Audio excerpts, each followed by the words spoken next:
Hola, bon dia, alegria. Carl Munson here with the Good Morning Portugal show from expatsportugal.com. How are you? What sort of weekend have you had? Do let us know, please, in the comments. It is, of course, Monday, which means the continuation of our increasingly popular food tour. Let's say hello to a few folks before we bring on the man like Frank Devane. Okay, so Jeannie King, I hope to join. You're here, Jeannie, as far as I'm concerned. Yum, she says, getting ready for the man who is synonymous with the yum. Frank, in just a few moments. Limbering up, maybe he's still enjoying a gourmet breakfast. Bon dia. Listen, look at this. How did we ever make it through the weekend without you, Frank?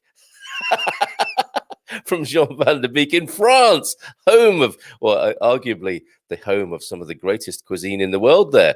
But John reaching out to Portugal this morning. Bon dia from Oregon, from Pammy. Good morning to you, Pam. From the kitchen table of Paul and Louise's house. Lottie's there, of course, as well.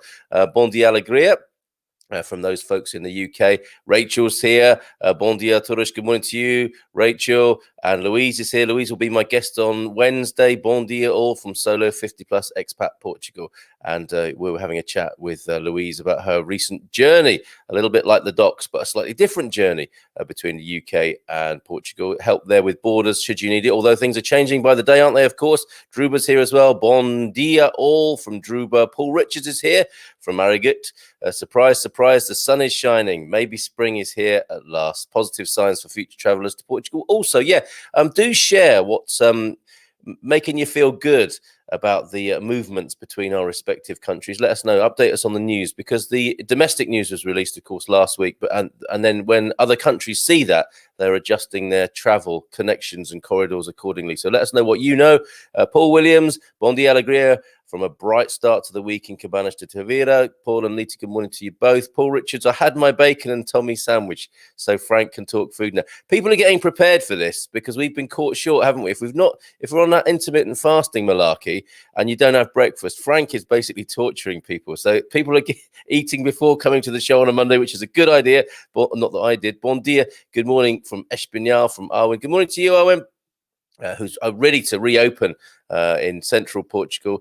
Always good to hear about you and your menu, Owen. So do let us know what's happening over there in your Aromatica cafe. Bon dia, alegria de la ria from the dock. Penny Albertella. Actually, let me bring Frank on. What am I doing? Frank should be here for these greetings. Good morning to you, Frank. How are you doing? Good morning, Carl Munson. How's it going today? And good morning to everyone. Bon dia. Did you think, I wonder what he's doing? And you should be here, shouldn't you, to face this praise and these accolades from people. From Penny, our friend Penny, good morning. Hola, bon dia, alegria, Colin Frank. A sunny 10 degrees there in Devon. Had a wonderful beach walk with Henry for Mother's Day. Oh, yeah.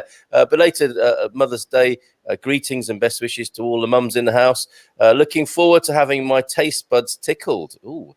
Yes, the doctor of food will see you now. Morning from sunny Pedrog Pequeno from Shore. Hello, Shore, where you been? Bon dia, Tourish de Aveiro from Teresa. Good morning. Lovely to hear from Aveiro this morning. It's a beautiful day in Portugal, isn't it, Frank? What's it looking like outside your window?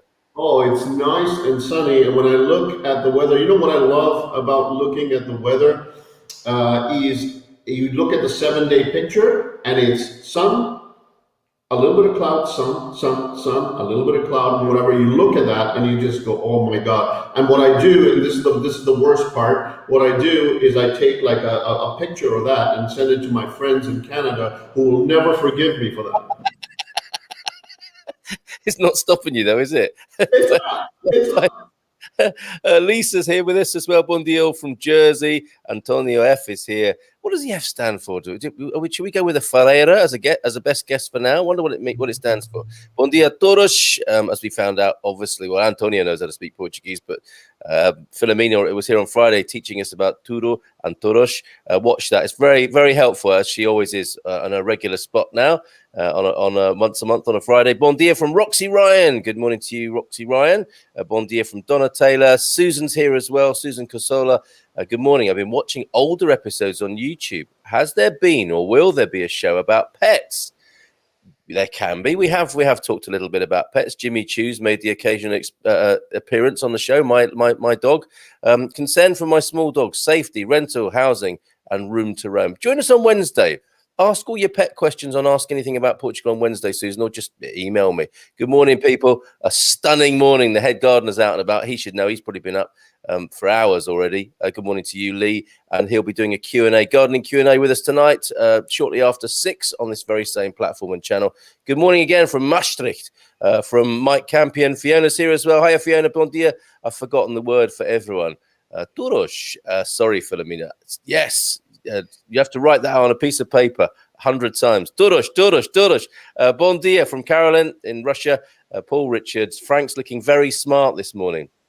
Yeah, you've made a wonderful effort, Frank. You do look fabulous, I have to say. Yeah, have you got a little penny on as well? Or is that left hanging in the kitchen? Don't stand up, just in case. Because not everyone. I was wondering if you're wearing a pinny. You know, do you wear an apron when you go into the kitchen? No, I usually have my towel, my kitchen towel with me, which is usually here, tucked under here, whatever. It's always around me because you're picking up whatever. But the apron bit is a bit too much for me, because the thing is, the old apron bit only comes in on the day my mom's around, because she will make sure that everyone is proper in the kitchen. Yes, indeed. And maybe we'll work our way towards a traditional Portuguese tabard one day as well. Who knows? Tip from Louise for watching The Man Cave over the weekend. Use playback speed at 1.25 times. You can still follow discussions without taking 3 hours. Yeah, sorry about that. Leslie Taylor, bon dia from Perafita. What is 3 hours divided by 1.25? It's still a lot of your life to give up, and we appreciate that. You doing that. Look, Garvo, talking to the Man Cave, Garvo's here. I say, Frankie, ding dong, old chap, referring to your appearance this morning. You should have maybe a pipe or cigarette holder or something to complete the look. I know your hat's never. I was thinking, I've got one of those as a prop somewhere, but the thing is, I decided not to, and it was given to me by my mom, by the way. What, a cigarette holder or a pipe? A pipe. Excellent. Because she was like, you know what, you should, because I was like, you know what, I don't like smoking and stuff like that. She goes, I like the smell of pipe, like a tobacco in the pipe. Why don't you try that? What kind of mother says, go ahead and smoke, son? This is amazing for you. I think that's great. Sort of rite of passage gift. Every gentleman should have one of these, Frank. There you go. There's yours. Jersey. Good morning, Gary, by the way, Gary and Linda. Bon dia, alegria todos from Jersey. Daylight saving time here. What has that meant for you, Victoria? What time is it now for you in Atlanta, Georgia? Gregor's here in the south. Bon dia. Sunny there by the look of it. Frank, is that an ascot? Yes, it is, isn't it? Or is it a sort of loosely folded neckerchief in there?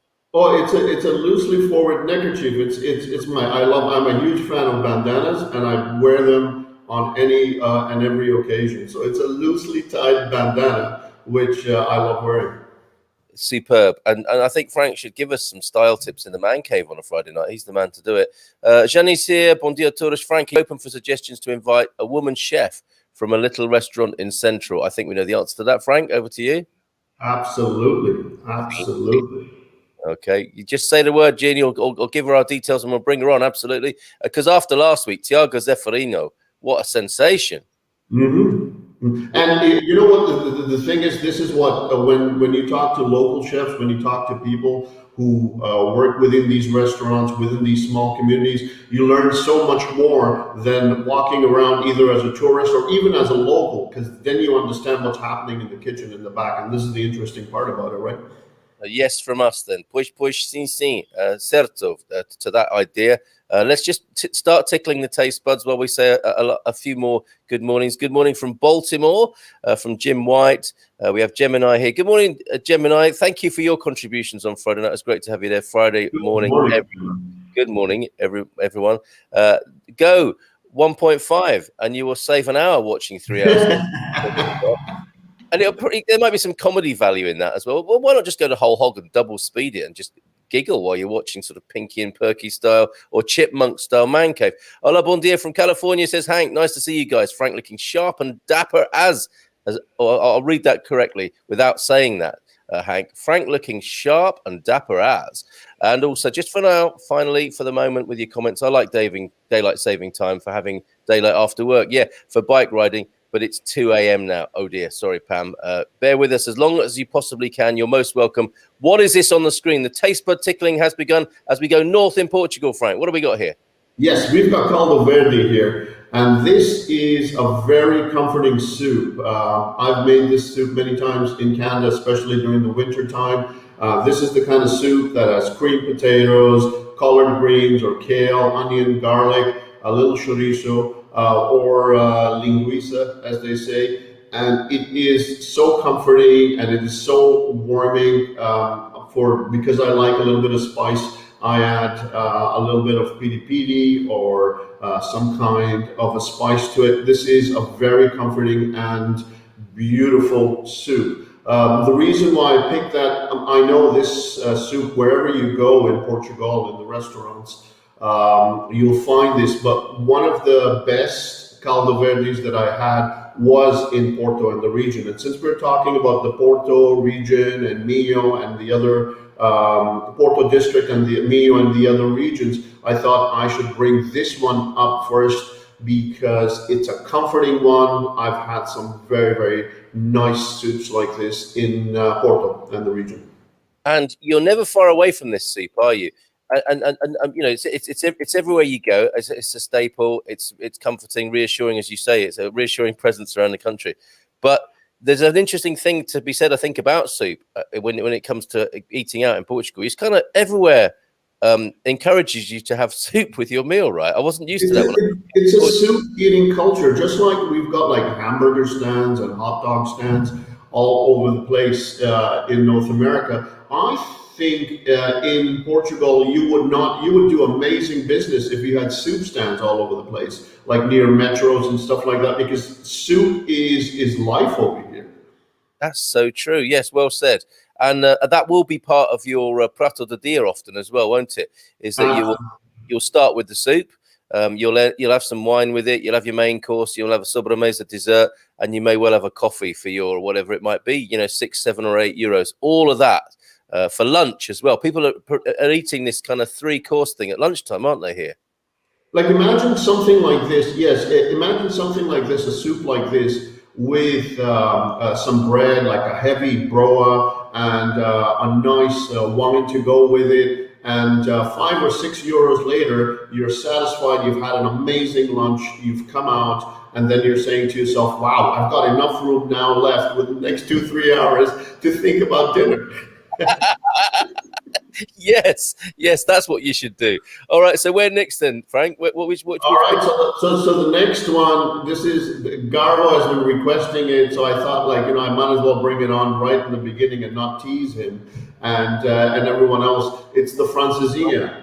This is pernil de porco, but the pictures that I sent you. Oh, this one. There we go.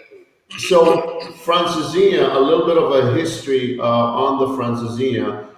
Gentleman in the 60s, Daniel Silva, apparently he was an immigrant going back and forth between France and Portugal.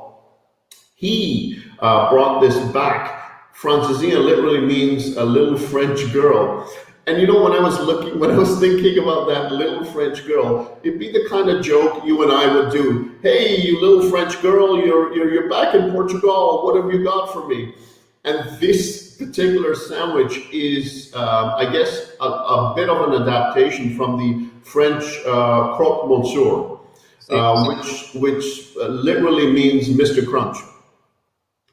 That croque monsieur, stop it. That croque that croque monsieur is one thing, but I thought this is more of a croque madame because the croque madame has the difference between croque monsieur and croque madame is the croque madame has the fried egg on top, and this one usually has a fried egg on top. The reason why this sandwich is one of the top 10 sandwiches in the world is because of what it's got inside. And if you can show some of the other pictures, I went to this famous cafe in Porto. Yes, this one. Look at that! Look at that! This is a mind blowing sandwich. If you look at this, it's such a sexy sandwich. It's got sausages in it. It's got a steak in it. It's got ham in it. Melted cheese. You've got egg on top. The sauce is made with a little bit of port wine, a little bit of beer, a little bit of tomato sauce, a little bit of piri piri sauce. This you can't go wrong. No wonder I don't even understand why it's not in the top five. I want to know what's in the top five and how can we get this one in the top five. I think it's a couple of things, isn't it? It's a bit of snobbery, for one thing, and also typically Portuguese, a well kept secret. The Portuguese do not boast about their culture in the way that other cultures do, so that's part of the problem. They don't, and but we are here to do that, right? That's And exactly what we're doing.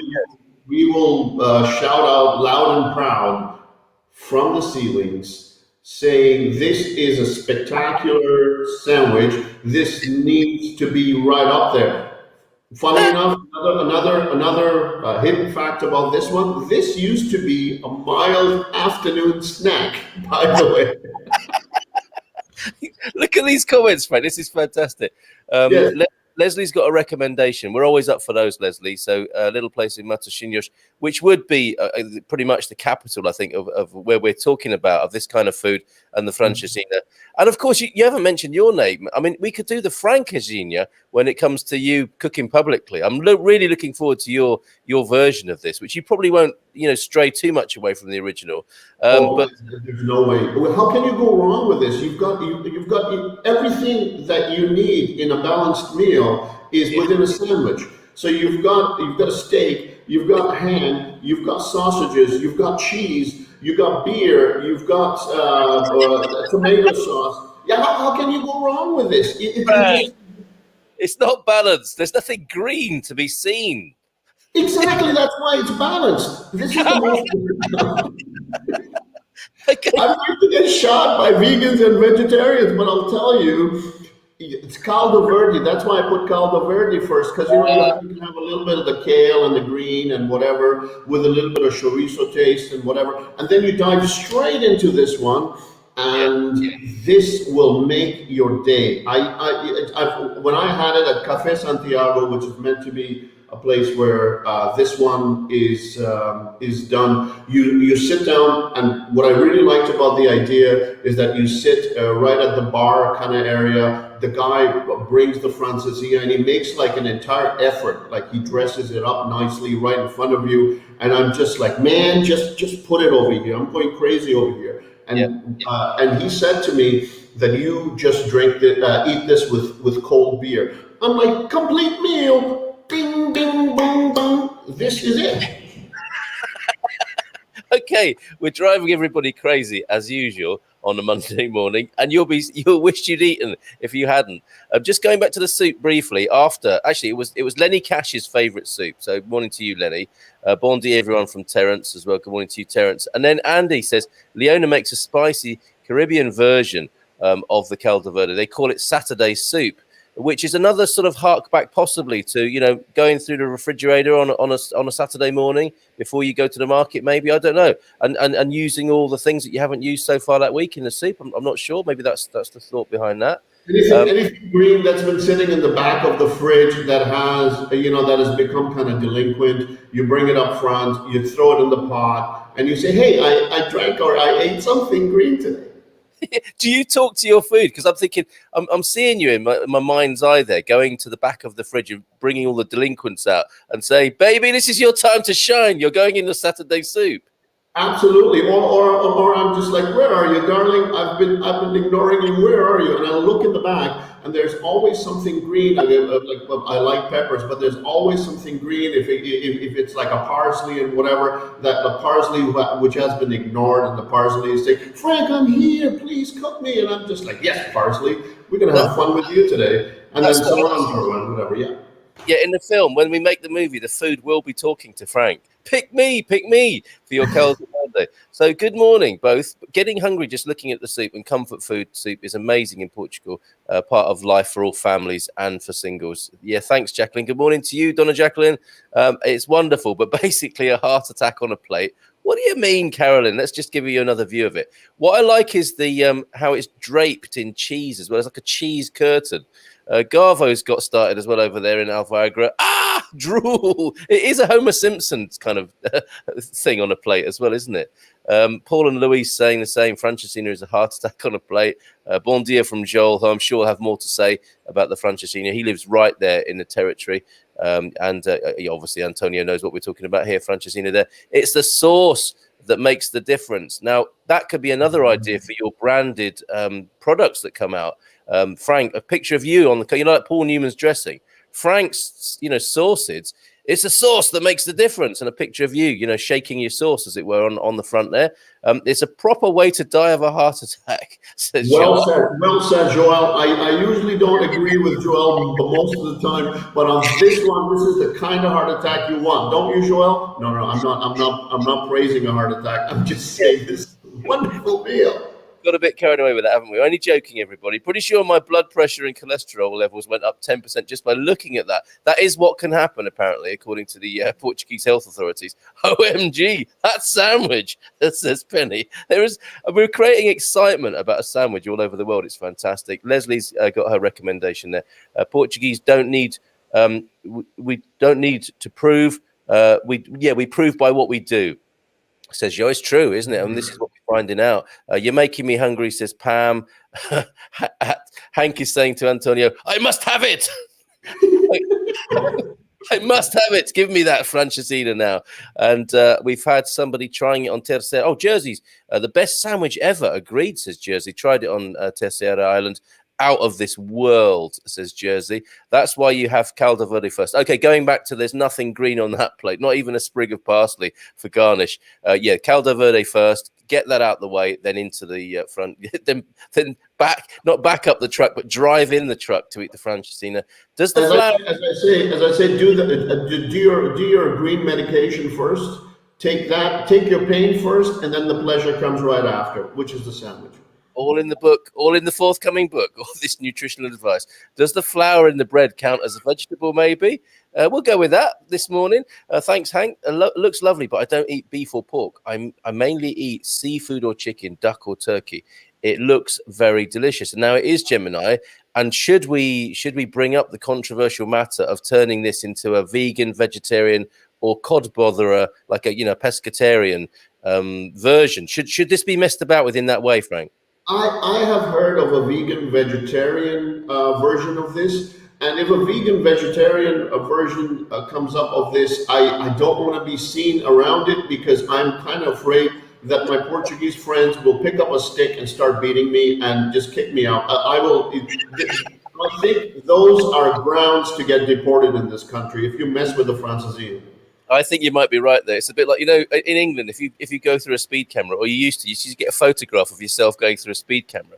Now in Portugal, if you're seen eating a vegan Francesinha, you also get a photo, don't you? Take this as a warning. But we saw you on CCTV, and also the donners around town will also know and be talking to each other about you, won't they? From balcony to balcony. The CCTV cameras, first of all, will all be looking at you. And if you got this sandwich anywhere around you, they'll pick it up. And next time they'll come by, they'll give you a nice whack in the back of your head and say, "That's what you get, boy, for messing with my food." Never again. Okay. Yes, only do that messing about at home or in fancy Lisbon. The only district one is allowed to eat is in Porto district. Everywhere else. See, there we go. There's an even sort of tougher sanction there. You're not even meant to eat this anywhere outside the Porto district. No, it's this is so precious to the district. Whenever you go around, you talk to anyone local. Funny enough, when we were there, I think it was Superbach. There was some kind of festival, and I was talking to some people, and they said exactly what Joel just said. Is this sandwich is meant to be eaten over here? It's the sauce that makes the difference. And the other thing being, if you eat it in Lisboa and whatever, this is the only answer you get. You're gonna eat it in Lisboa? Eh. This is I'm dying here, says Louise. We've only talked about one thing so far, but this bad boy, as we could call it, or bad girl, as the Francesinha, as his name would have it, does deserve all this praise, I think. And who is it? It's Lenny saying, I guess the beer would or could be vegan, of course. Thank you. Thanks for the assist there, Lenny. We really appreciate it. Yes, that's the vegan option. Okay, so what would your pairing suggestion be? Because you could go with a sort of hearty red wine with this, or should it really be drunk with a stouty sort of beer? No, this one is with regular ale. This one would go amazing with it. If you want to go a little bit hotty toddy with this one, maybe go with a white wine. I don't know, actually not white wine. Maybe a nice boxed red would be nice with this one. But other than that, I wouldn't mess with it. I would just drink a nice cold beer with this and just make love to this sandwich. This is a beautiful sandwich. Which is actually, I should point out, is probably against the law in a public place. It doesn't mean that literally, anybody. That's not a serving suggestion that I would put my name behind. I guess love to sandwiches. that's breakfast right there. This is John in France saying this, and I think it has knocked the croque monsieur, Mr. Crunch, as I think he called it. That made me giggle. This has knocked Mr. Crunch into a cocked hat. I mean, seriously, just cheese and ham in a sandwich. That's so basic and unsophisticated, isn't it, for the French? When you could have something like this. Yeah, but the thing is, the French get away with it because they call it croque monsieur. You know, like it's got the thing. Most Americans or even Canadians are guilty of it. Maybe people from the UK as well. When they go to a French place, they'll be like, "Oh, croque monsieur, let me order that." And you're like, until somebody comes up to them and you go, "Hey, it's a ham and cheese sandwich." They're like, "What do you mean?" And you're like, "Wait for a few minutes. It's gonna come to your table. And you're gonna have fun with it." Yeah, because we do that anyway here, don't we? If I use the royal we. The tosh de mista is just every day. I mean, you could have a tosh de mista as a starter before this, and then you've done your cheese and ham sandwich. Take that, France. Hank's Delica, or the animal where the meat comes from, ate some kind of greens, right? We'll count that. Okay, Hank's going with that. And like Leslie's saying here, I'm sure they have veggie. I have seen them actually, and we utterly support vegan and vegetarian buddies here. It's just not somewhere where Frank goes often himself, I think it's fair to say. And we go to that Francesinha place, says Peter, at the back of the camera in Matosinhos for work dues, Francesinha and chips. We shouldn't forget that this comes with chips as well, as you can see on the table there. That's for soaking up all the gravy afterwards, right? Oh, that's as soon as you open the sandwich up, the gravy is like right underneath. You've got all the fries around. So and you know what the best thing about this? It's the dilemma. What do I go with first? And my thing is go with everything. Like in one bite, have a little bit of francesinha, have a little bit of the fries, dip it in the gravy, and eat it, and just look up and say, "Wow, what a wonderful day." Yeah, and we should, I mean, just to be serious for a moment, don't put too much salt on it to make it unhealthy. It would be one bit of advice. So, okay, so that's your health advice. I love that. Not too much salt. That's too much as a breakfast, Antonio. Although it does look like quite a good hangover breakfast, as you know, a kind of the Brit hangover thing is the fry up, isn't it? I mean, this is a worthy contender in that department.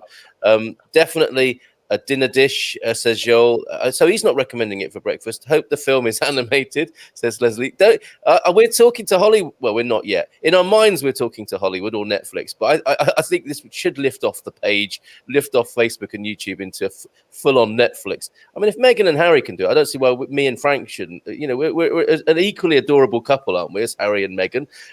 Frank talking sex to his food. You ultimately, yeah. This is the animated version. Will feature Frank talking sexily to the food in the fridge. Who doesn't want to watch that? At least you die full and happy, says Gary. Yeah, and people will be saying yes is what he would have wanted. Well, he's still got Francesinha sauce dripping down his face. I wouldn't mind dying during my sleep after eating, says Joel. We're really upbeat this morning, everybody. Hope you enjoyed Tercera, says Antonio to Jersey. Gianni, it'll be great when served. It would be great when served a little Francesinha. So is that a mini version of it? Carl's right. There is a proper way to die from a heart attack. One is from sex. The other is from that sandwich. Or both. Yeah. Ultimately, but there's a third way, which is it involves both. Francesinha de Baixa in Porto do a vegan version. There you go. And I would. I mean, don't tell anyone, but I would give that a go. Lol, says Gemini. Lord have mercy at 5 in the morning in Atlanta, Georgia, with Victoria looking at that. Lol, there's lolling all over the place, all over the world. Festival de Cerveja. I wonder what that means. It should be drunk at a beer festival, maybe. Is the beer festival I think he's referring to that I went to. All right, so before we move on, Frank, tell us a little bit more about the sauce. The sauce is a beer, pureed tomatoes, and I've seen some of them at port wine too, and definitely piri piri. This the sauce when it was used to this dish used to be an afternoon snack. It used to be a bit spicier apparently, so they've brought the spice level down. I can imagine. Oh really? Okay, so no wine. No wine. We're getting a knockback from there, pushback from the true Portuguese as well. It's only beer to go along with and Superbock. Other beers are crap, he says. You're right. Potty mouth, Joel, this early in the morning, but not a fan of the Sagres there. Just add gravy and you've got a Portuguese poutine or poutine. What's that? No, don't do that. I'm Canadian. I'll tell you one thing. Quebecois have poutine. Poutine is cheese curds, gravy, and whatever. It's a proper mess. This is proper. This is like eating. As a Canadian, I can tell you, I take this before a poutine. Okay, there you go. Seitan and red pepper, vegan Francesinha. Tofu and mushroom, vegetarian Francesinha, made by Portuguese. I love you, Victoria. It's a staunch defense of the vegan and vegetarian Francesinha this morning. Yes, Victoria, but there is a gravy type sauce as well. Talking more about the poutine. Vinho verde, maybe. Leslie, Joel would not be happy about that. La Bon Dia, I do it. Still in the Cotswolds. Love Frank's echo sound effects. Maybe we can all chip in and buy him a microphone. Yes, let's go straight to the crowdfunder. All up for it, Jeff. Donations, bring it on. Yep, okay. The crowdfunder for Frank's mic. Well, it looks like good oral skills. Oh, stop it. It's because it's nighttime for you. It's not for us, Hank. Foodie file Frank. Paul's here as well. Good morning, Paul. Giving me heartburn and regret just looking at it. Lol. I think Paul's a fan. Proper chip shop chips there as well, I think. Yeah. What do you make of Portuguese chips, Frank? Because chips vary around the world, don't they? That's not a French fry, is it? Let's face it. It's not a French fry. The one thing about the chips over here is usually what they do in, I think they do this in the UK, obviously. In France, they do a double fry, so they'll like basically fry it once and then they'll fry it again for it to be very nice and creamy inside and from the outside, kind of crispy. Over here, it's just fried once and then they bring it out. That's the main difference that I've seen in a lot of the fries. They're still very beautiful. I wouldn't say no to it at 1 or 2 o'clock in the morning after I've had a few beers. Yes, and this is what Fiona reckons died doing what they loved. The couple who went out with, well, you know what that's referring to, but that would be on their tombstone. And Maxine, this sounds like a character from the Austin Powers movies, doesn't it? Yeah, baby, Francesinha Assassina got me. He's on my tail. So that's a great little combo there. The Francesinha Assassina, another killer, says Maxine there. Good morning to you. And yeah, Victor, I think, is winding you up. Early doors in Atlanta, Georgia there. Love you guys, says Hank. We love you too. And nothing wrong with poutine. A staunch defense of the poutine, but I guess it's all relative here. Best chips are Belgian, triple fried. Just add mayo for the time being. You're right, Penny. You are very right. Is it time to move on from the Francesinha? I think we've done it justice. Yeah. The next one is actually the next one that we're going to go to, Sundays de Pernil. Before we go, Sorry, Frank, but look at that final shot of the Francesinha just draped in cheese there. That's extraordinary. This Right, is sorry. a shot. This Right. one. Okay, what do we got? This is roast pork sandwich, and this one is done at this restaurant or bar, small bar cafe called Casa Quedes. The reason why I love this is it's also got queijo da Serra Estrela, and what they do is when they put the roasted pork right in there, they put the queijo Serra Estrela right in there. It just melts. And this is another one of those sandwiches. This particular sandwich is to be had with stout only. Apparently, there's a rule with this one. Nice stout. Look at this gentleman doing his thing. Yeah, It is one of those sandwiches again that you could probably have one or two of those with one or two stouts. Come out of there, paid €5 or €6, and you are golden. yes. Oh, and there we're in this place that you've taken us to this morning. Then the snack bar Guedes, and Greatest. those look like the Bacalhau. Bolinha de bacalhau. Yeah, and these are the petiscos, are they called here, where you get a little snack, maybe with your beer. Exactly. Yeah, Exactly. an incredible range of. They do a prawn risole, don't they? A leitão one, and the bacalhau one that we're seeing there. These little rissoles, fantastic. Okay, so that's one to put on the list, isn't it? And it's fabulous. That is definitely, this place is a classic. Yeah. A lot of people, and one thing I'm very kind of wary about at times is talking about places where a lot of tourists go to. Yes. Funny enough, I got to give credit to Miss Katia Lima of Katia Beyond Lisbon Lima. Yes. I reached out to her for some a little bit of tips on, and she was able to provide me with some amazing inside stuff. And this is why I was saying I'm a bit wary. Where a lot of tourists, when they go to a place, we kind of make it famous, and we kind of say, all right, this is something that I love. Meanwhile, the locals are eating something completely different, and so much variety of what they are eating. So I wanted to make sure that everything is mixed in with what is good with the tourists and what is good with the locals. Very good, very good. And I don't know if Bifano Prego, that's not what this one is called, is it? Is he giving us another suggestion there, or is that the Bifano Prego? This there's the, I think he's talking about the beef sandwich, which is different. This one is called Sandes de Pernil, and pernil is the cut of the roast pork, and these are just basically roast pork sandwiches where they've got the entire leg over there. They roast it, and then they take the meat out. It falls off the bone, and they put it on a sandwich. This is the simplicity and the beauty of Portuguese food, that it is so simple. You just put a piece of meat with some cheese, and you eat it. It seems very simple, but it is so beautiful to eat. Yes, absolutely. And it's not Leitão. You'd have to come further. I mean, we'll probably do this at some point, but Leitão, I think, is a Barada thing, a little bit further south. So we're talking about a sort of leg of pork rather than a Leitão there, or suckling pig. So Victoria says, yeah, you got me now with that pork Sammy. Sign me up. So you've won her over with that one. Going back to chips briefly, the restaurant underneath us here in Perafita at least make their chips out of proper potatoes rather than extruded fast food potato mush. And that's important. And half a portion of chips can feed a family of 4 with room to spare. Fantastic, Peter. Yeah, proper chips in Portugal. And Joel's talking to us in Portuguese now. I can see queijo in there, which is important in this particular one. Carl, the little snacks are called salgadinhos. Does that mean like salty things? I wonder. Salty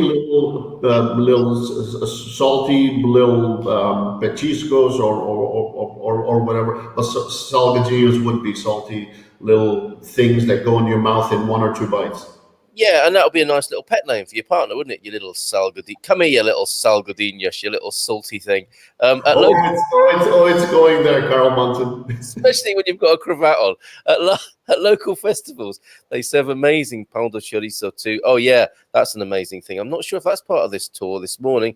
French fries, the term originated during the First World War when the snack also became known outside of Europe. Belgian soldiers who spoke French introduced British and American soldiers to French fries. They renamed the dish French because they heard that language. So Belgian fries. So a misappropriation. How awful for Belgium to miss out in that way. I prefer to be called Bonbon as a pet name. Okay. I wonder what her opinion is on freedom fries. Well, as a Belgian, it's best to ask a French person that, isn't it? But we have noticed here, haven't we, that the French and Italians are very quiet this morning. Paying due respect to these wonderful things that you're bringing out for us on the. Yes, in case you're wondering, here we are on a Monday with Frank Devane here taking us on the Portuguese food tour. We're in the north of Portugal this morning. He's at your service. So where next, Frank? Am I going to a website or to we've got the Bacalhau com natas, and this is also, you will see a common theme with a lot of the Portuguese foods. It's warm, it's very comforting, and this one, if you go to the this puppy over here, Bacalhau. This one is so simple: bacalhau, onions, diced potatoes, and cream. Some of them use bechamel in there as well. You just put it in the oven and bake it. Up top gets a little bit brown. It's one of those dishes that once you've got bacalhau at the grocery store, you can get the bacalhau, which is I think it's called desfiado. I hope I'm not murdering Portuguese here, but it's the ones where it's already dissected, and you can put this with the potatoes, cook it as long as you have drained the bacalhau of the salt, which is sometimes 24 to 48 hours. This makes an amazing dish. I think it's along the same lines as a bacalhauada. Yes, cod desfiado, says Joel. So we're getting some great help from our Portuguese friends this morning. And I was giggling there because I think a lot of people do come, the expats will venture into the supermarket to the bacalhau section, or even a little shop, and they'll buy a bit and they'll go home and cook it. And they won't necessarily remember to do the 24 or 48 hour soak on it. And their first bite of it will be like, hey! So you've really got to take the preservation out, haven't you? That's what got it to you and what preserved the cod, but you have to take that out before cooking, right? Here's the thing. You're completely right. The other thing also is that some places, like the place that downstairs over here, which I think has the best bolinha de bacalhau in Coimbra.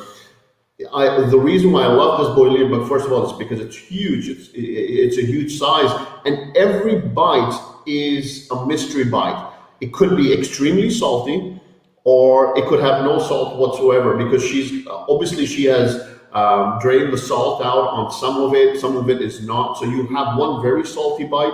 Next will be a little bit of potatoes. Then there will be enough more salt. By the time you eat it, you've gone through an entire adventure. This is what I love. Is the mixture? It's the non-perfection of the food is beautiful. And this is signature business again. This is classic Portuguese, and you're locating it in the north. But we talked about comfort food with the soup, didn't we? And this to me is as comforting as what I'm used to in the UK as comfort food growing up as a kid, maybe having shepherd's pie. Something this is exactly right around the same lines. Yeah, a creamy, or gravyish kind of sauce with baked potato on top. And then you come to Portugal and you've got olives on it as well. And you've got that creaminess. One of my local shops, like a village sort of mercado supermarket, they do a fantastic array of fresh vegetables. They're really giving it a go. It's a beautiful sort of hybrid between the old school Portuguese shop that's very dark. Excuse me. Those kind of cave-like small stores. And then you've got the supermarkets. My local place is beautifully lit, and all the produce is on show. So they've taken a few cues from other sort of food merchandising, and they've got this little food, cooked food part of it as well. As you walk in, understandably, you see all the bakery and the cakes and stuff, and then you get the smell on a day when they're making this, bacalhau. Is it bacalhau barash, right? This one is bacalhau. What is this? Bacalhau with cream. So it's like this baked beauty. Yeah, and they'll do this as their prato do dia, which you can take away in one of those, sort of aluminium takeaway things, and they'll give you a salad with it as well. The classic leaf, the flat leaf lettuce with some tomato and some sweet onion in there, and that, just to me, it just shouts comfort. I mean, and that's a bit of a contradiction. You don't want to be shouted at to be comfortable, but it speaks deeply of comfort. And taking that home from the local shop is such a delight. It's just such an amazing thing, and that Portuguese hospitality, tradition, all of it is there, and it's such a pleasure to sit down to. It takes care of all the senses. It's the flavor, it's the aroma, it's everything. As soon as you go in there, you are in a vacuum of all these things that are happening around you. And obviously, your mind, you're looking at the food, you're imagining how it will be. It's filling, it's nutritious. It's the main thing about this food is you don't come out of it like you come out of a French restaurant where you feel like eating a pizza. As soon as you eat Portuguese food, you come out and you actually feel, I am full. I have done some damage at a restaurant today. Need a badge or a t-shirt with that on it. More bedroom tips here. Carl, here is a tip to say at bedtime. Write this down, everybody. This could come in handy. Fez a minha coxinha de frango. What does that? Come here, my little chicken. I'll give that a go. I mean, she won't know what I'm saying, which is probably a good thing, I think. In that, come here, my chicken leg. Is that what you're on about, Joel? Come here, my little chicken leg. That bread looks great. That was going back to the roast pork sandwich before. We do need to talk about Portuguese bread, don't we? That's usually part of our conversation. I mean, the Portuguese bread and the chips. The chip butter here works really well, doesn't it? With those beautifully cooked fries and some fresh bread that has been baked that day or with only a few hours ago. I'm a recent broa convert. Oh yes, of course. And this the broa that I found in Coimbra. There's this place. This is the best place. It says "O melhor broa da Coimbra." So this person is pretty much saying, "Listen, competition, shut it. I'm the best. Don't worry about it. I make the best broa. Just come in over here." You go in. There's a guy who's like he's just like a chef. And you go and you point at the broa. He goes, "Are you sure you want this one?" And you're like, "No. Well, which one do I want?" He goes, "This one is a little bit browny." Cares it like a baby. He brings it to you. It's just this entire thing of just giving it love. That's another scene from the film frame where the baker says, "You will look after him, won't you?" And you're kissing this loaf of bread, saying, "Yes, don't worry." Yes, baby, we will take care of you. And then you go home and eat him. So 48 hours to 72 hours in water. So there's an extension on the soaking time for cod, and the water has to be changed, says Antonio.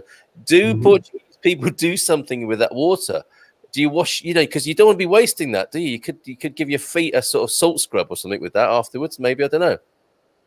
Salt scrub with, wow, this is great. These are, now we're getting beauty tips out of this one. This is amazing. After my Belgian chips big up, I wasn't going to mention a porchetta sandwich, but you did throw down the gauntlet, Carl. Okay, yeah, maybe I shouldn't have said that. So the Italians now, represented by Penny, are coming back at us. Do you have a sort of similar comfort food thing going on to compare with what we have on the screen? It will be the porchetta sandwich. Exactly. Penny is completely spot on. Pork belly fat. It's the porchetta sandwich itself is just amazing as well. This is the Portuguese version. It's just a pernil, but the porchetta sandwich, it's wrapped around a few different cuts. It's also amazing. All right, next, Penny, then. What have you got to rival the Bacalhau dish we see in front of us?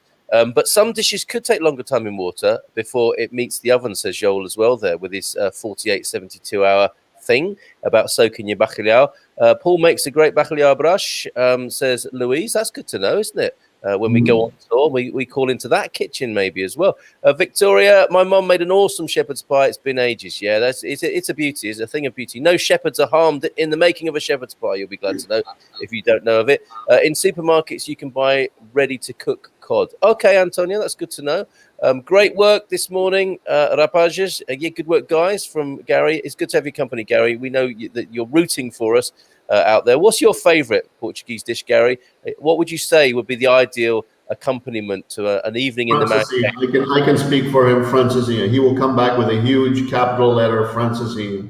In the man. Well, then we will have to have man cave Francesinhas one night, won't we? When we're celebrating, that'd be really good. Best chips in the world, says Penny. The Belgian ones, I'm thinking she means there.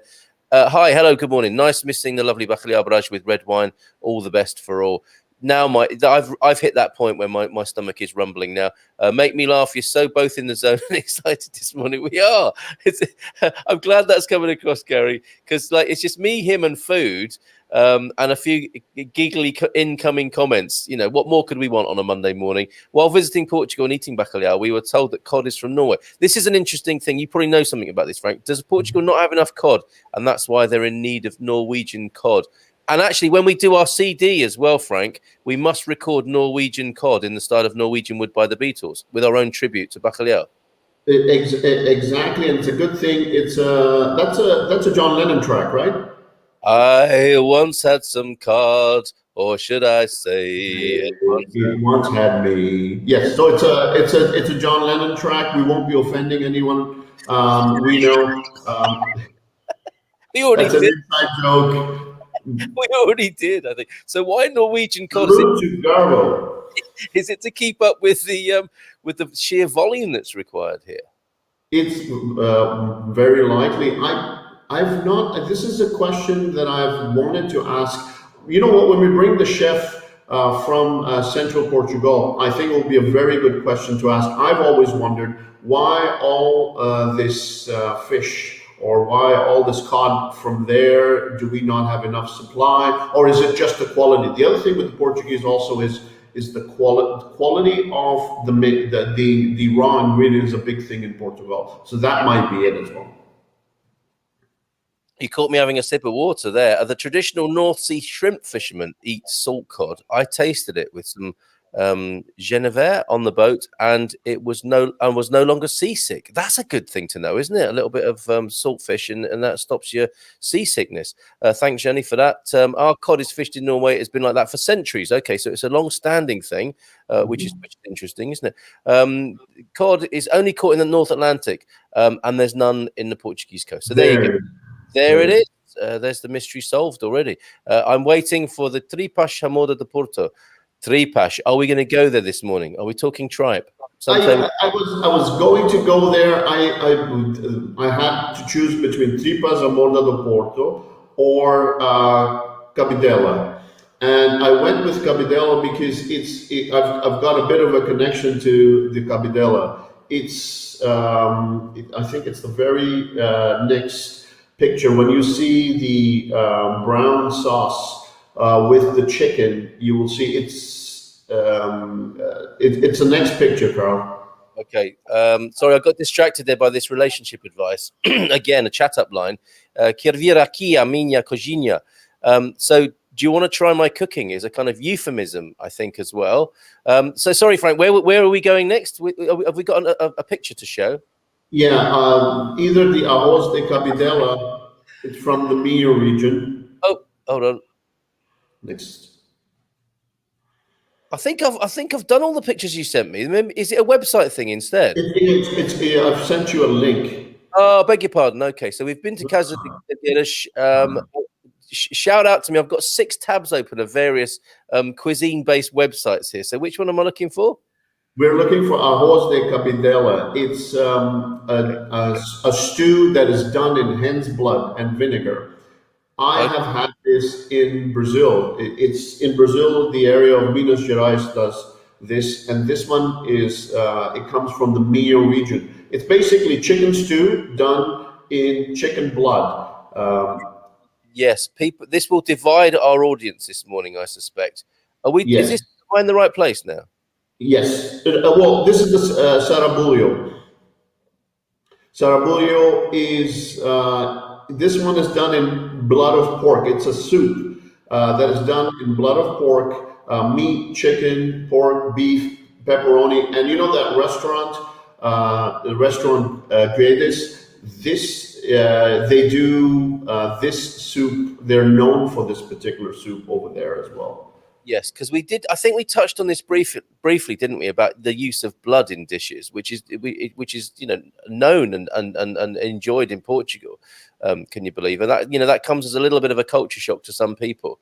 But it's like served like a porridge here, and this is an interesting thing because the Chinese do a sort of congee, don't they? Which is porridgey thing going on here. But the texture of this porridge is what is bread or is it oats? Mostly it's shredded chicken. From what I understand, for what I've seen, is because they cook it and then they usually put some bread or flour in there to give it a little bit more sustenance. Okay. And it becomes brown. The brown is the blood of the animal.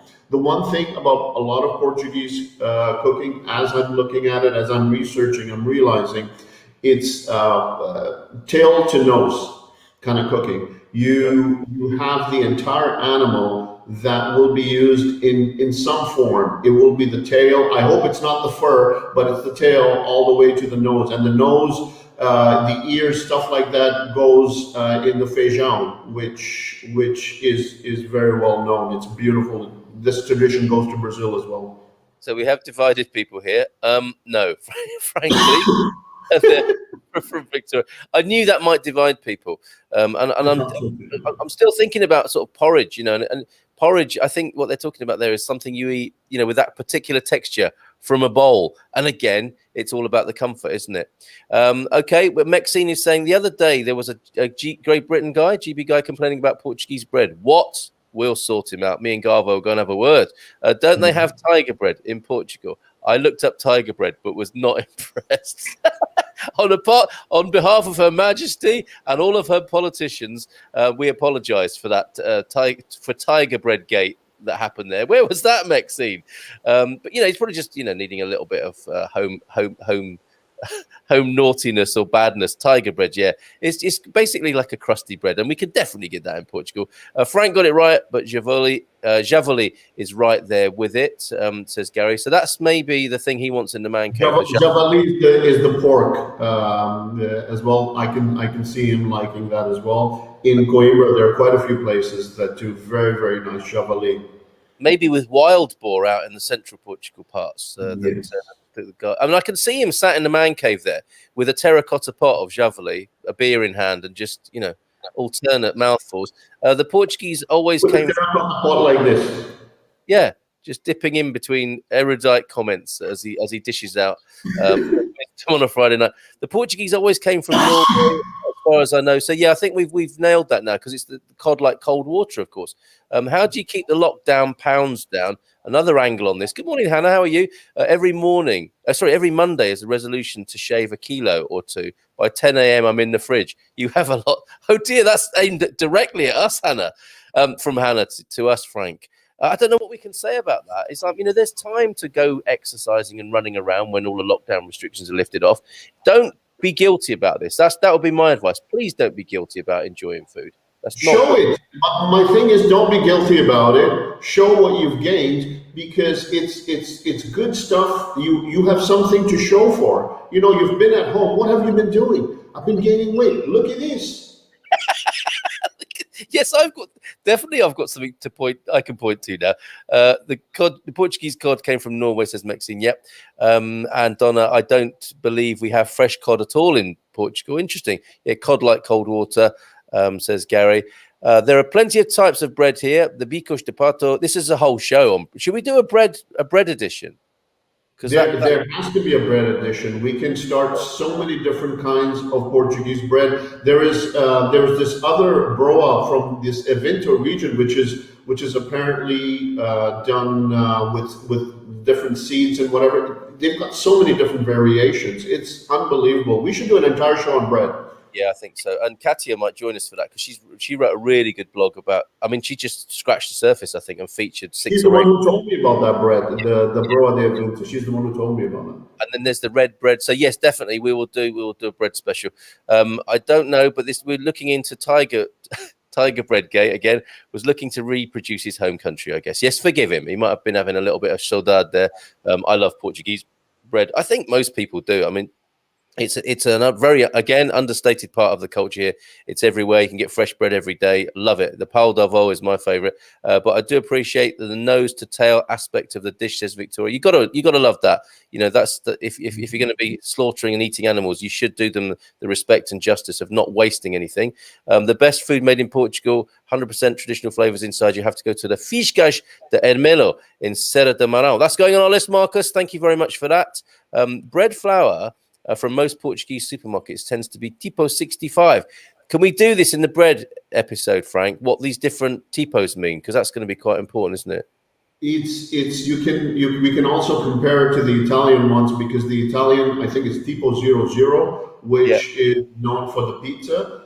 So we can compare them along, because a lot of the times it gets confused. Yes, they've got many different kinds of flours here. All right, and it refers to the strength of the flour. This means the dough consistency is different, hence bread textures. Okay, so if you're making your own, that's what you need to be aware of. The bread, the wheat strength in there, then tipo value. Not a fan, says Antonio. It's even dividing Portuguese people, the blood-based porridge, which doesn't sound very appetizing, I have to say. Sarabulio is great. Nuno's up for it, though, for sure. Kate's here. Good morning, Kate. Cod can only survive in cold North Atlantic waters, hence Canadian and Norwegian cod industries, which are centuries old.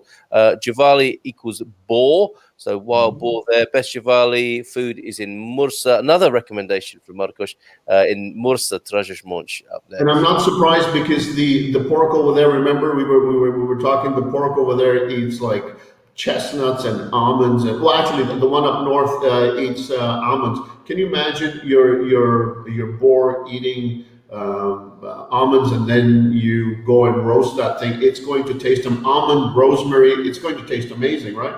Yeah, for sure, for sure. Hannah, an empty. Oh, yeah, you have to say as well, the way it might be cooked and what we would like to find is from traditional cookery out in the countryside. You sent me the most amazing Russian video of an older couple, sort of grandma and granddad, preparing beef stew, right, out in the open over burning logs. Grandma was cooking it up there. Granddad was helping out.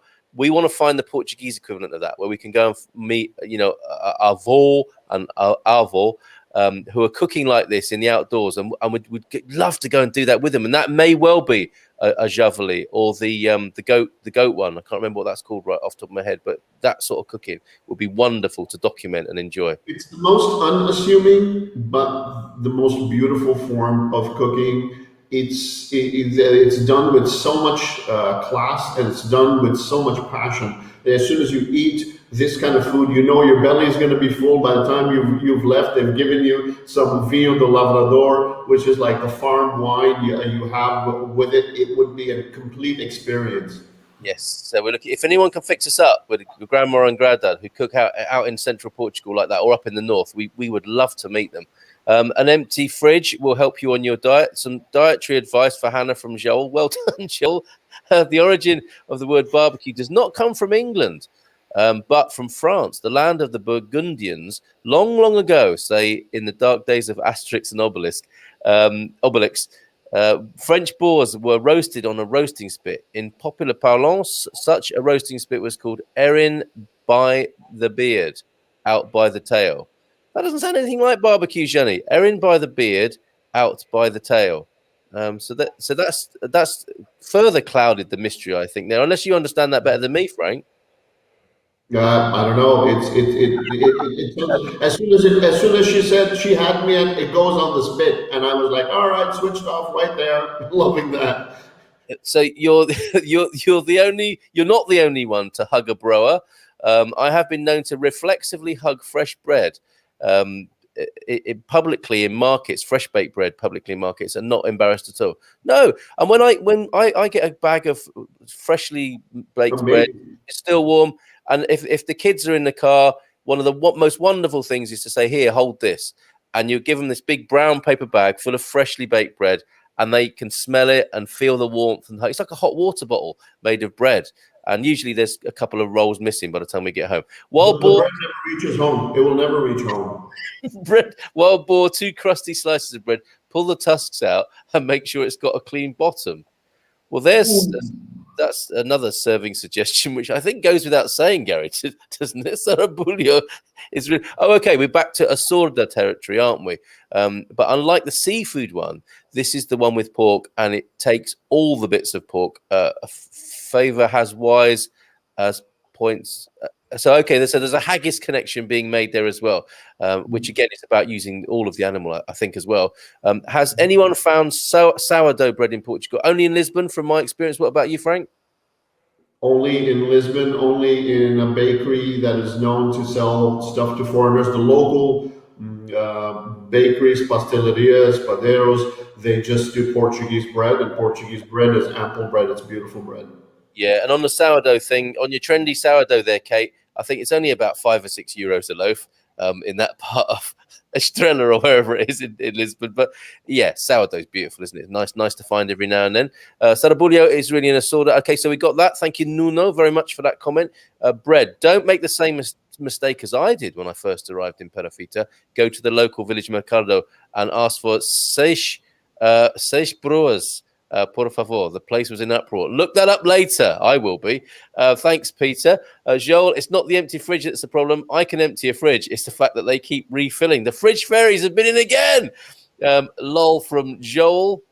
We do like a Joel lol, don't we? I do like blood sausage. Maybe I'd give Sarabulio a try, says Lenny. Only if we can film it, Lenny. Antonio F., the most country typical way is using a three-legged... I thought it was like a three-legged pig, a three-legged iron pot to cook food in. So this has got to be it, isn't it? When we do this, Frank, we were looking for the three-legged pot as well. If it's got 4 legs, it's a reject. Yeah, we're not going there. Love fresh bread, says Hank. What is it about humans and fresh bread? I talk to my beer. Me too, Lee. I do that too. Here you are, my good, wonderful, refreshing friends. You are with me again. My refreshing friend. That's going to make a cracking screenshot. But I'm odd, says Lee. No, I think you're in good company, Lee. Broad Avinch is very sweet and humid inside. It's really good. So this cornbread thing, I think you've really inspired a lot of people with your love of the cornbread, the broa. Penny, in some places in the UK, cod is the main catch in winter. We can catch cod down here off Devon, but it's rarer and smaller than cod caught up north. Interesting. Broa de Mel. That must be the honeyed one, right? A bit of honey in the recipe. Barbecue means, barb. Of course, barb is beard, isn't it? On kel barb. What a beard, or what a boar means from the beard, out by the tail. So yes, barb is the beard. Q is the tail. Of course it is. A whole animal on the spit. That's fantastic. Mystery solved there, Gianni. Thank you so much. Sarabulio Miranda de Corvo is a different one from the north. Here it's chopped pork with chopped liver and blood prepared in a frying pan. Thank you, Philomena. And this is an interesting thing, Frank, isn't it? On our tour here, you've got the originating part of Portugal, where the original recipe comes from, and then it spreads across the whole entire land as the chefs move around, as the grandparents move around, or whatever, or as public demand requires it from a chef, and they pop up like the way the mushrooms grow. It's the adaptation. It's every area based on what their tradition is, they adapt to it. Some will adapt their local wine to that dish. Some will have more spices. This is the beauty of Portugal. And then when you go towards the interior, because you've got a lot of farming, you've got a lot of it's flavorful, the meat itself. They don't use a lot of different flavorings. They just use the meat. It's very, very simple. Yeah. Okay. So great to hear about that Miranda de Corvo twist there. So seis broas is not some sort of filthy euphemism. That's just how my mind works. I'm sorry, Peter, but they were laughing at him because, like, why on earth would anyone order 6 loaves of cornbread? I think, and they were the size of dustbin lids. He says at that particular. Well, if you've got 6 kids. That's them fed for the week. Fantastic. Well said, Frank. Andy, haha. What did Andy say? We need to come back to that or repost that, Andy. Oh, that's the fridge fairies I think he's referring to there. Fantastic. Okay, we're going to go to dessert in just a moment because we should and we must whenever we're touring any part of Portugal. That's what this is. Frank's here. Frank About Food every Monday morning here on the Good Morning Portugal show, sharing his passion for Portuguese food with us. You have to try lamprey in the region of Arcos to Valdevez, says Paulo. You did talk about lamprey, didn't you? And again, it's the blood recipe there, or another blood recipe. Arroz de lamprey. Yeah. Okay. Gary, three-legged pig. It was too good to eat all at once. Yes, it was the pot, not the pig, Gary, because the beer is the only. Oh, that's that's slightly poignant and sad, isn't it? That men maybe only talk to their beer because the beer is the only one that will listen. Victoria, you've gone a bit deep for a Monday morning, but yes, the beer is the only one that's listening to you, and it's responding. That's when you need to worry, when your beer starts talking back, or and when it says, "Don't you think you've had enough?" and then you start arguing with your beer. Who's that over there in the corner of the bar? Oh, that's Frank arguing with his beer again, or in a clay pot, the Sarabulia. Okay, it's dessert time. Should we have a look at the dessert trolley, the virtual dessert trolley, Frank? Yes, the first one I've picked is called Aletria. It's the angel hair pasta dessert that is very much from the region. If you can, I'm looking. I found the one I should have showed. So sorry, I've sent you a lot of links. I was so excited about all this food. I've sent you a lot of links, so it must have kind of gotten all jumbled up in there. Yeah, right load of old bolinhos. So let's have a look. I think I have got it now. The Classica is the one we're sharing. So yeah, in the abundance of images and links, I'm sorry if I missed a few, but I think we've got the right one this time. Let's bring it onto the screen for you now. This is the angel haired beauty, is it? Yes, this is the angel hair pasta, milk, sugar, butter, egg yolks, lemon peel. It's the what makes this dessert different is the angel hair pasta. I've never seen dessert done with angel hair pasta. This must be extremely delectable. I'm going to definitely try it in the region. Yes. It's apparently a big deal during Christmas over there. Okay, and there's the ingredients there to give you a sense of what it might taste like. A few of the usual suspects, of course, in any Portuguese dessert: cinnamon and sugar, for one thing. Cinnamon, sugar, and eggs. Yeah, of course, amazing. Look at that. So gems. Would that be the egg yolks that are called gems? I think it is, isn't it? Yes. And what a lovely way to refer to them. And there it is being made. Vermicelli. Look at that. Bit of Chinese, bit of Italian in this. You know, we're seeing the texture coming across from the rest of the world.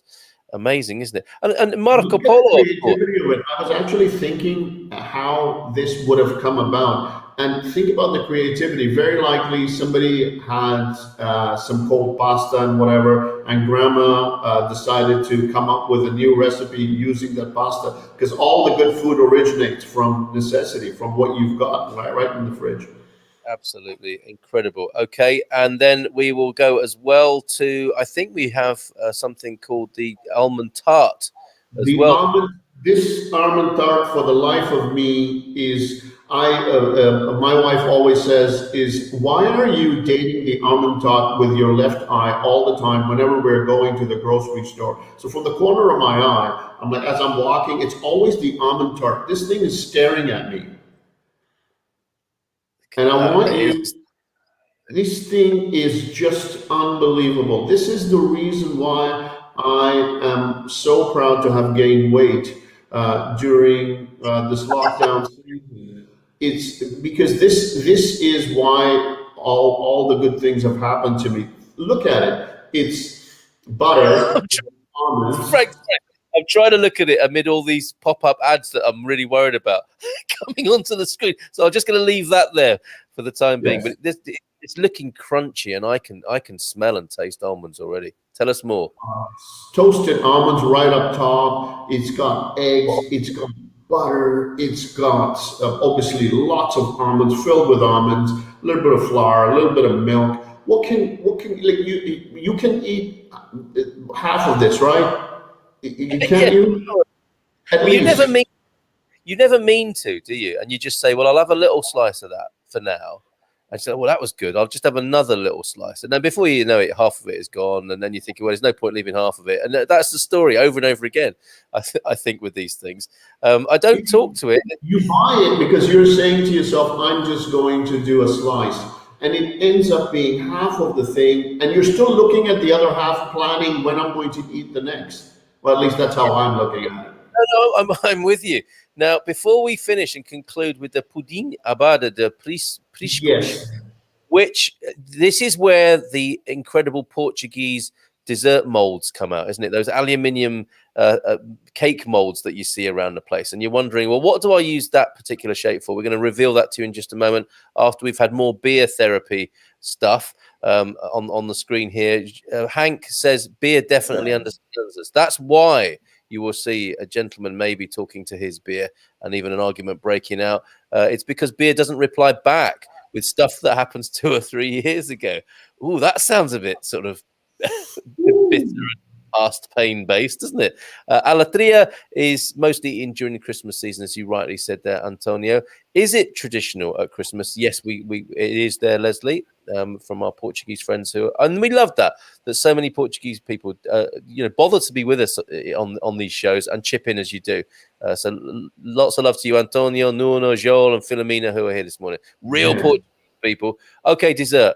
Also, sarabulho doce, coagulated blood sugar, and cinnamon on a frying pan. Did you find that on your travels around the internet, Frank?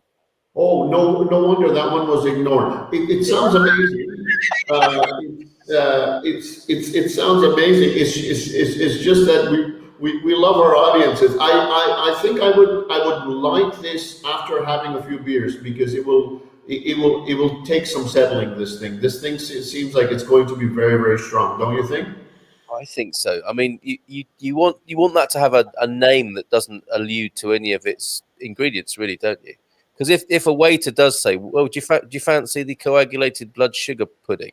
You're probably going to say, "You know what? I'll give me the almond tart for now."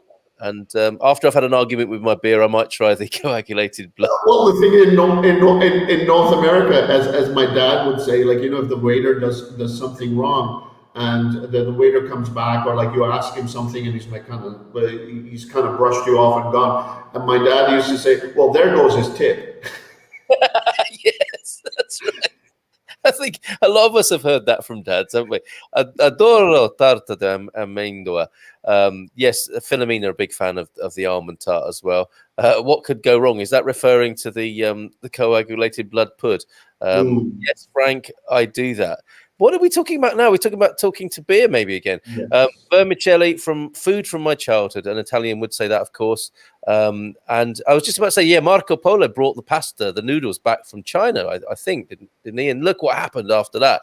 Food from my childhood, vermicelli, chicken soup with vermicelli. That does sound good. And Don't say that to the Italians. Don't say that. Don't say that vermicelli thing to the Italians. They don't like it. Is that right? I don't want to be upsetting any Italians this early in the morning. I love I love those little worms. Not many men. Thank you, Penny, and thanks, Nuno, for your earlier comment. Not many men divorced beer. I can see that in America at some point, though, can't you? A news headline in America: man divorces beer. And a massive case where the whole country's attention is turned towards it to see what happens and whether there's a payout of any kind and what the deal is. Serradura, yummy, translates sawdust. Again, which sometimes you should leave your phrase book at home. Pa, I could eat all of it. Yeah, the almond tart. He's kind of sort of brushing us aside as he pushes us out of the way and eats the whole almond tart there. Strong is understating it. Says Nuno. I think that might be the blood pud. Sounds like Klingon blood pie. Where did you have that, Gary? I wonder. That is why there are 1,150 original Belgian beers, enough to speak with a different conversation every day in Belgium. Oh, amazing. Okay, so this final pudding then, this rather beautifully shaped thing. And it's these molds that I find so fascinating, because we were in a renovation project that had the most original kitchen with all these wonderful aluminium bits of old cookware. And if I bring this onto the screen, you'll see the one I think most people have seen and thought, so there you go. That's what you use that particular mold for the priscos pudding. Tell us more, Frank. This one I found interesting about this one, and the most captivating thing one I've never. Portuguese are very creative with all kinds of pork products, but this pudding actually has prosciutto in it. No. Eggs, sugar, port wine, and prosciutto. Bacon, yes, bacon. Okay. Right. So when is this? This one actually is would be a very tasty delight. I can see this one going down very well. Look at the syrup around it. You can't go wrong with this, and especially a little bit of a bacony flavor. There in North America, people do a lot of sweets with their bacon. This one would be amazing. So you say North? It's not unusual then to have bacon in the pudding. I don't think so. I don't think this is. I found it interesting because I know how most North Americans or folks from the UK would look at this. I don't find it unusual. I think that it brings more flavor. It brings more heart to the sweet dish, and especially a dessert that was it kind of considered one of the seven wonders of Portuguese gastronomy. Yes. Yes. Okay. Well, I'm loving the text here. A rich creme caramel pudding created by Father Manuel Joaquim Machado Rebelo, the abbot of Priscos in the 19th century. The pudding is unique in that it contains bacon, as you say there, Frank, and a very large amount of egg yolks, the gems again. 15 egg yolks. 15. Then you got to think of what to do. You're going to be starching your collar with the egg white, aren't you, after that? According to its creator. And this is a really interesting thing. This is a good sort of a saying that that echoes throughout cuisine and cookery. The pudding is rather easy to make, but difficult to get right. And all would-be cooks know that, don't they? You know, it's fun and easy to make things, but getting them right so that it approximates to that flavor that you enjoyed, you know, that time you had it in the restaurant, there's another matter altogether. But, you know, practice makes perfect. So, yes, as you say, it was one of the runners-up in the seven wonders of Portuguese gastronomy in 2011. Why weren't we invited to that? That sounds amazing. But yeah, a prosciutto in a pudding. Incredible. What a wonderful share there. How can you go wrong with port wine, prosciutto, 15 eggs, set it nicely, and then you've got like that syrup going on. It's a decent heart attack after Francesinha, and then do this right after. That should put it after your Francesinha. It's game over. Right from there, go and see your doctor. Right after that, that's right. Just in case there hasn't been enough meat in your Francesinha, you can have some pork in your pudding there. Amazing. Yeah. Okay, let's have a look at what people are saying. Yes, sweet black pudding. That does make sense now you put it like that. Joel, Paul de Loda Ovar, that's my dessert to death. After which, okay, what is he like? Gary, I had that at Joel's house. I don't know what scandalous rumors are being spread now. Talking about staring at almond tart. Yeah, I thought you were, Doc. And you're no problem to a man like yourself.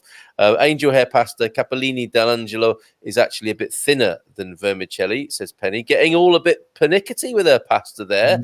Point of pasta order there. We have bacon in pancakes here in Netherlands, says Mike Campion, with stroop, the syrup. That's nice. Yeah, beautiful.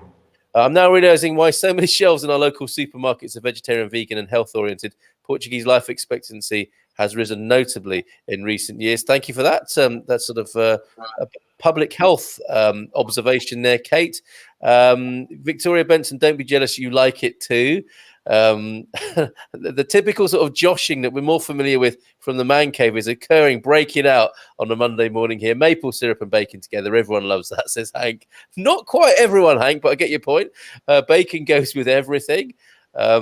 Victoria. Victoria is so wise. She an artist, a proper food enthusiast. She's a Renaissance woman, isn't she? With her general sort of approach to life, we can see that. And I don't know what this means from Leslie Taylor.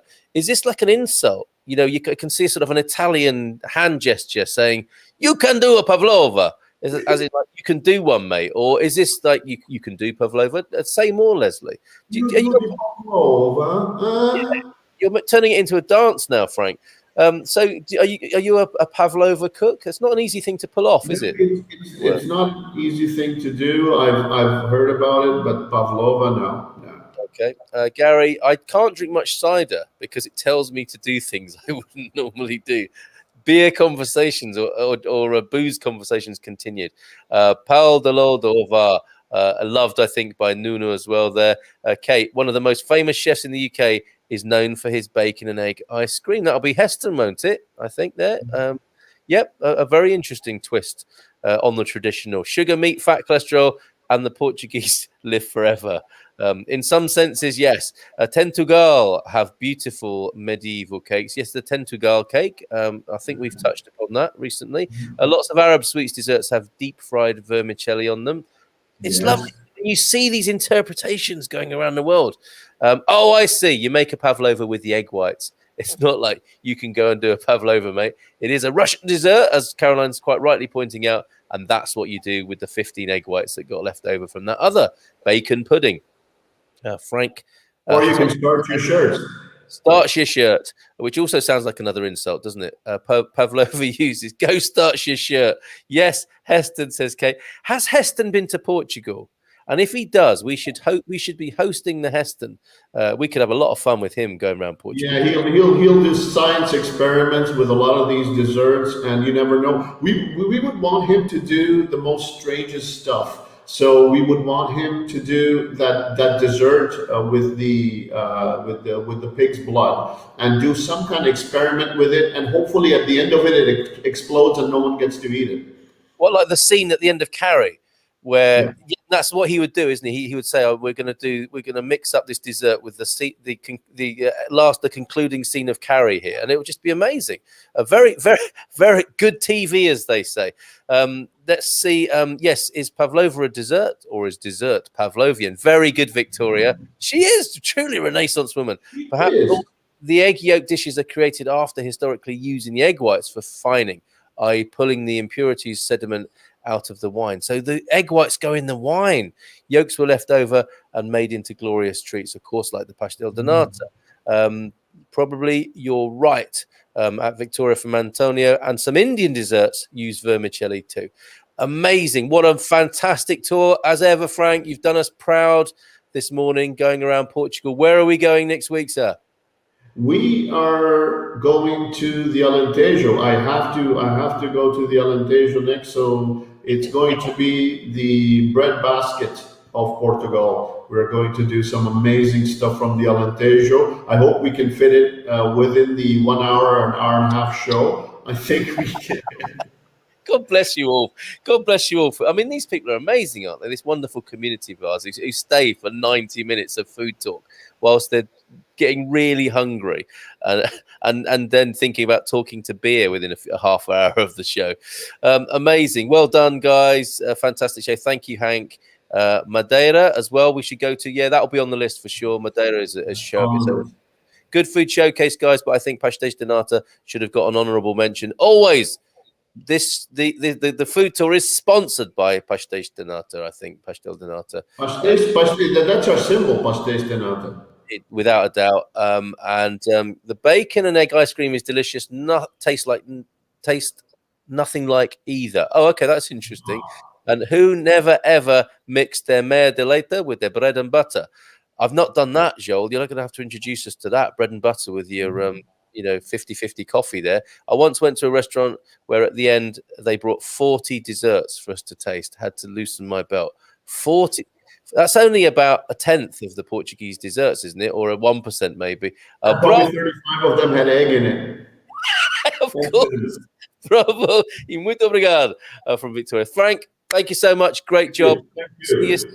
Have a lovely day, everybody. Thank you for bearing with through on this tour with us. It's been a delight to have your company. We'll see you again tomorrow with a final yum yum from Belgium there. Take care and bye for now. Ciao, ciao. Hasta luego.